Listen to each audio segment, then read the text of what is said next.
And yeah. Hello, everybody. My name is R.N. Kimball Sannett. I cover the House of Representatives for the Arizona Capitol Times. I'm here this morning in our most recent Zoom Q&A with Representative Isela Blanc, Democrat, who will be leaving the legislature very sadly after the end of this year, chose not to run again. We're going to talk to her a little bit about her experience at the Capitol, sort of what she'll be doing now, and her thoughts on all manner of things, I'm sure. I just sort of start off so people kind of know where we're at and why we're here. I know you talked about this before, but why did you choose not to run for re-election? You created something of a pretty wild dynamic in the LD26 primary in your absence. What will you be doing instead, and why choose to depart? I think it's personal in terms of why I chose to take a temporary break from politics. Yes, and we definitely did create a certain dynamic in the LD26 race, that's for certain. Mm-hmm. Was that it? Did I miss something? What? Did I miss something? I think that was a question, right? Yeah. I mean, so what are your kind of thoughts on what you saw there in your absence? I mean, we had accusations that people were being, bought and paid for by corporate interests, and that the old guard of lawmakers in the district were failing them, and all these things. It was very contentious. Were you surprised to see that kind of dynamic play out, or what were your thoughts on what you saw there? Oh, so I guess the conversation is related to the idea of corporate Democrats. I think that's a word we continue to hear being used, and how, I mean, the reality is money does influence politics. Unfortunately, that is a fact. It is businesses, special interest groups, they played in this year's primary elections because many organizations, groups, special interests understand that the Democrats have a very high probability of taking over. And so you want to make sure, I guess, if you have the money, that you put the money where will have the most influence. And right now it's Democrats. Yeah. So I definitely, there was definitely an expectation. I think what's always a little surprising is the dollar amount that is actually or was expanded in this year's primary elections in what would be considered safe Democratic districts. Yeah, because when we don't see this kind of investment in a Democratic primary, at least in Arizona, in previous years. I mean, this was kind of like a new phenomenon, I think, for us. No, absolutely. And again, it has to do with power, right? Democrats are on the verge of taking over, probably having control of the House of Representatives. I think the Senate might be very close, tied perhaps. And so the money is going to follow where the power is. Mm-hmm. Yeah, and we saw the sort of influx of money being branded by the incumbent lawmaker, your former seatmate, Representative Athena Solomon, and her sort of slate of candidates as, corrupting or corrosive, corporate influence in her district in the election, not representing of the sort of progressive inclination of the voters in that district. Do you think that is like a fair assessment? What is it fair to say that the amount of money that was being spent here was bad, or is it just sort of, it is what it is, I think that's a really great question, and I think it does require a larger conversation, right? At the end of the day, whether somebody chooses to run clean or whether special interest groups are coming in to spend money, it's really contingent on the person who is then elected and how they're going to see their role as an elected official.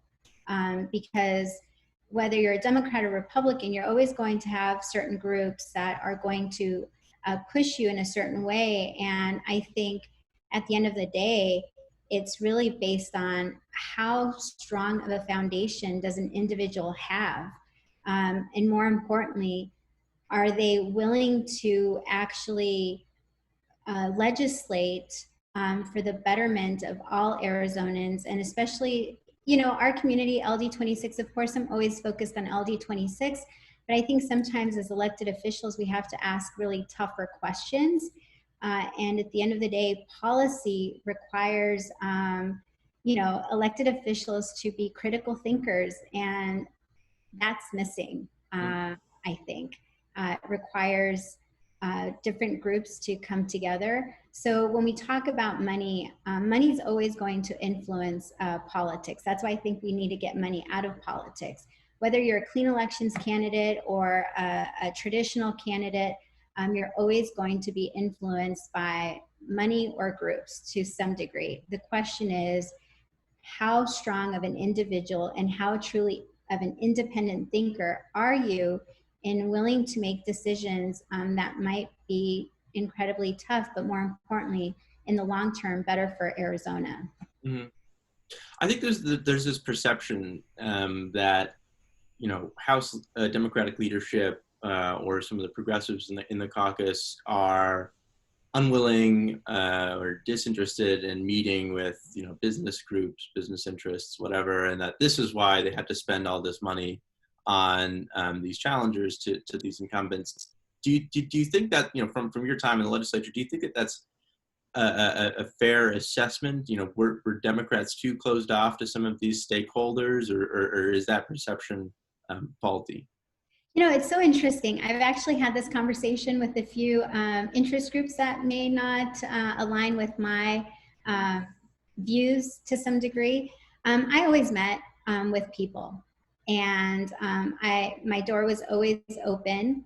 And one of the organizations, groups, special interest groups, stopped meeting with me because that was their decision. And I asked them, I'm like, you're complaining how progressive Democrats don't meet with you, but then my door was open and then you opted to no longer come and see me. Maybe because I was asking some tough questions of them and maybe I wasn't agreeable, but at least the door was open. I have heard that is the complaint of many of groups and organizations like the Chamber, that the Democrats are not open to meeting with them. It works both ways. You have lobbyists and special interest groups that also opt not to meet with those progressive Democrats because we're considered a lost cause. So, I mean, it's hard to answer because I think it works both ways. Yeah, for sure. I have to have to wonder, when this group stopped meeting with you, was it something that you said on the floor? Like, what was it what was their explanation? So it was definitely in relationship to a specific bill, and during a debate, not a debate, I should say, during a meeting. Yeah. I used the term that the bill was a form of institutional racism. That is a very strong word, but it's important because we have to start looking at how laws are having impacts on certain communities. And we have seen, especially in education, where certain laws have passed over the last couple decades that have had huge impacts on low-income communities. And so we have to start addressing the systemic racism that some lawmakers may not be aware that they're worsening to some degree. And so when I use that word, I'm not calling someone a racist. I'm explaining that this is a system of racism. And we have to have those tough conversations. And unfortunately, to all those groups out there, you're going to more than likely start hearing, and we're starting to see those conversations really boiling to the top of our communities, especially with the pandemic.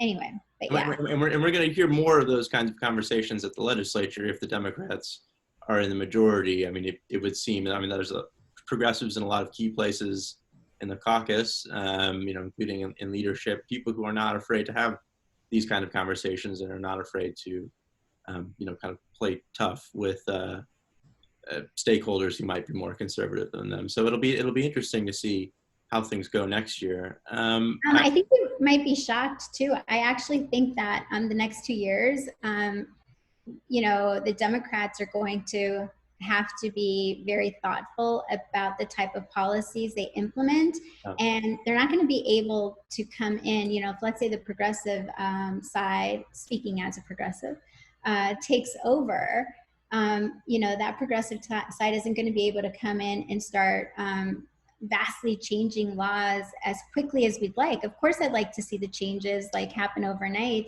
But we're actually going to have to take a step back and really think about the needs of Arizona and consider, believe it or not, incremental changes, small incremental changes, because we're going to have to convince Arizona that Democrats can in fact lead. And if you think about it, Democrats have not led in the state of Arizona. So the next 2 years and whoever takes over in the speaker's race is really going to have to think about being thoughtful, leading in a way that might upset progressives within our own groups and organizations that typically support us, because we're going to have to be very, very incremental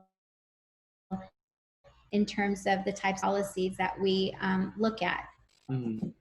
Yeah, and obviously, there is a Republican in the ninth floor, so that does, tie your hands a little bit. I'm curious, do you think that some of these progressive groups of activists, of organizers, immigrant rights folks who have been so active in sort of framing policy for Democrats and helping get them elected over the past several years, especially in the last decade, do you think that some of these groups, which in many cases are very progressive or radical in nature, do you think that they understand that Democratic lawmakers, even when in the majority in the legislature, will have to embrace the sort of theory of incremental change that you're discussing? Because I mean, incrementalism is in some cases kind of an insult, depending on what circle you're in. No, that's true. And really going to have to be up to the speaker, whoever that is, the leader that takes over. You have the one end where, the group is calling themselves progressive. Then you have the other end where they're seen as corporate Dems. And it's going to be a balancing act in honesty. But when we're talking about these groups and organizations, at the end of the day, it's about relationships. It's about having honest conversations. It's about making sure that they are potentially included in the conversation. And, when you are in a leadership position, and Governor Ducey's feeling it, you're going to unfortunately upset people on both ends and all ends. And that's what leadership is. But somebody who does in fact lead. And what's our goal, right? Is our goal as Democrats to be in power just for 2 years and mess it up? Or is our goal to continue to lead and go beyond 2 years, go beyond 4, and really take the state where it needs to go? And those are the questions those progressive organizations are going to, and I'm sure they're starting to have the conversations, as well as the folks that are thinking about taking over in a leadership position. Mm-hmm. Just a couple more questions before I let you go. I do want to talk about leadership a little bit. I think a lot of these races people were looking at as a sort of indicator of what direction Democrats, once in the legislature, once in the legislative majority, might go in terms of their leadership choice. Although I think it's probably not as black and white as some people would maybe make it seem. What are your thoughts on who will be taking the helm if the Democrats are in the majority in the House at least? Obviously, Leader Fernandez would like to maintain control. It sounds like there's some other folks in the wings. It sounds like there's maybe been some lingering complaints about how the current leadership has handled things so far. What do you expect to see play out? Wow, you have all the inside scoop, don't you? I think you know more than I do. That's possible, but I'm not allowed to express opinions, so. I mean, so great questions. I think that a lot of my colleagues are going to have to look at themselves, what their goals are, the type of leader that they want, and the person who is going to take over the helm is going to potentially have to make a lot of concessions, perhaps, There's going to be, it's going to be a balancing act, honestly. And like you said, this is definitely not black and white. I think that the leaders race is constantly evolving. And I think a lot of my colleagues who have served the last 2 years are certainly asking themselves a lot of different questions. And I think they're asking themselves, you know, what do we want our caucus to look like? Are we taking over for the next 2 years, and how are we going to lead in the next 2 years? Because we know this, right? And it's going to determine potentially what what it looks like beyond 2022 or 2023. So it's definitely going to be interesting. I think it's all up in the air for certain. Mm-hmm. And just one more thing, you had maybe more lighthearted, hopefully at least. You had something of a reputation for your oration on the House floor.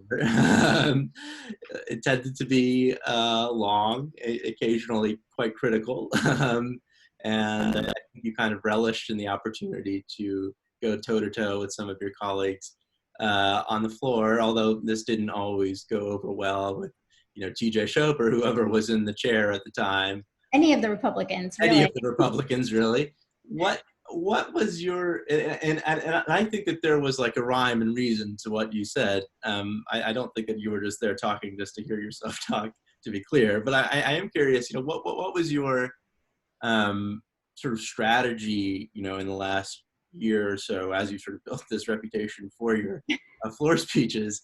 What was, how did you hope to approach those conversations? What were you hoping to let voters know? Obviously there was different issues every day, but I feel like you must have had a couple different strategies or points that you wanted to reiterate. And I think I think a lot of people might be kind of curious to hear what was going on with all that. No, that's a great question. Believe it or not, I know this sounds insane. I did not have necessarily a strategy. I think I was very naive in terms of what I expected. And I actually had this conversation with one of my former colleagues in the first year. And I mean, he looked at me and he was like, why do you do that? And the more we talked about it, it's honestly, when you're there and you hear my colleagues across the aisle make statements that are absolutely disconnected from reality, it forced me to stand up. And as a Democrat, the fact that as a Democrat, very few bills are heard, if any, very few bills are passed, are the only tool in our toolbox really is our voice and our ability to ask questions. And I think my Republican colleagues for a lot of years, no disrespect to any Democrats that may have come before myself, or the cohort of 2016 that I got elected in 2016, I think my Republican colleagues were just happy with the system they'd created, right? They had all the power. They dictated all the rules, and Democrats were pretty much quiet. Only on key issues would they speak up. And as a Democrat who sat on the floor or in committee and continued to see really bad pieces of legislation go through, and what was always incredibly frustrating is it didn't make sense. It was ridiculous. And at the end of the day, I will share one final story. Sure. Sometimes I was told at one point, why are you doing this? You're never going to convince a Republican to change their mind. What's the point? What is the point of even speaking out? And I'm like, I can't just sit back and let really crappy stuff go through without asking the question. And I have to tell you, I think over the last 3 years, we've had more people pay attention to the Arizona State Ledge, where they've actually watched the committee hearings, and I've had teachers, especially teachers, but I've even had people from outside my district who were independent voters, Republican voters, thank me for asking important questions. Thank me for having a voice, for having expressed what a lot of constituents think about the process. And so I didn't technically go in with a strategy. I certainly, yes, I was incredible. You're going to miss me. You're all going to miss me. Of course I will. I already do. You're all going to miss me. I know. We certainly will. All right. Well, speaking of which, I think we're going to have to leave it there for now. I do really appreciate your time and insight. And yeah, wish you a good and hopefully positive rest of your morning. Thank you so much. You too. Thanks. Bye.